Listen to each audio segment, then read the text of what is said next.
কাঙ্গাল। তুমি এবং তোমার সাধুগুরু বৈষ্ণবের সেবা করিবার শক্তি সামর্থ্য আমাদের মোটেই নেই। কাজেই আমরা মনে মনে স্থির করিয়াছি যে সংসার বাসনায় আমরা বহুদিন জর্জরিত হইয়াছি। এখন আমাদের মনে হইতেছে যে তোমার শ্রীমন্দিরে থাকিয়া তোমার সেবা পূজা করিব। এখন আমাদের এই অন্তিম মনোবাসনা পূর্ণ করার শক্তি তুমি ব্যতীত হে মহাপ্রভু আর জগতে কেহই নাই।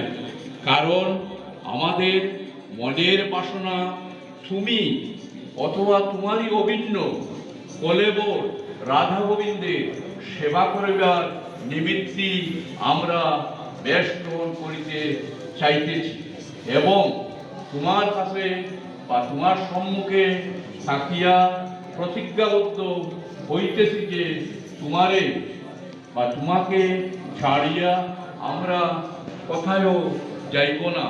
সমস্ত প্রতিকূল অনুকূল পরিবেশ সহিত আমরা সংগ্রাম করিয়া তোমারই সেবা পূজায় নিরত বা নিয়ত থাকিব। তুমি আমাদেরকে আশীর্বাদ করিও এবং আমাদের অন্তিম মনের বাসনা পূর্ণ করিতে এই তোমার শ্রীচরণে হে মহাপ্রভু আমরা নরাদঙ্গনের আকুল আবেদন। জয় শ্রী আজ গুরিয়া সাধুগুরু বৈষ্ণব। হে সাধুগুরু বৈষ্ণব মন্ডলী,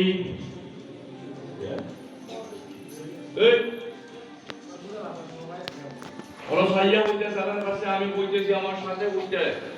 হে সাধুগুরু বৈষ্ণব মন্ডলী, আপনারা প্রভুর পার্শ্ব। আপনাদের কৃপা ব্যতীত আমরা নরাধমের অবিষ্ট মনোবাসনা পূর্ণ হওয়ার কোনো রাস্তাই নেই। কারণ স্বয়ং মহাপ্রভু বলিয়াছেন গীতাশাস্ত্রে, ভাগবত শাস্ত্রে, বিভিন্ন শাস্ত্রে তিনি বলিয়াছেন, হইও আমার লোকে তিনি বলিয়াছেন সাধুরে আমার প্রাণ। জুড়ে বল, সাধুরে আমার প্রাণ, আমিও সাধুগণের প্রাণ। তারা আমার ছাড়া কোনো কিছু জানে না, আমি ওই সাধুদের ছাড়া কোনো কিছু জানি না। সুতরাং মহাপ্রভু বলিয়াছে লৌমাত্র সাধু সঙ্গ সর্বসিদ্ধি সার। কারণ এই যে সাধুরা সবাই মহাপ্রভুর ভক্ত, তিনি বলেছেন এদের কৃপা ব্যতীত তোমাদের বেশ ধারণ করার শক্তি নাই। সুতরাং যদি সাধুগুরু বৈষ্ণব মন্ডলী তোমাদেরকে কৃপা করে তাহলে মহাপ্রভু তোমাদেরকে গ্রহণ করিবে। কাজেই হে সাধুগুরু বৈষ্ণব তোমার মুখেরই বারো না হে সাধুগুরু বৈষ্ণব, আমি যে 80 বছর মেটাইতেছি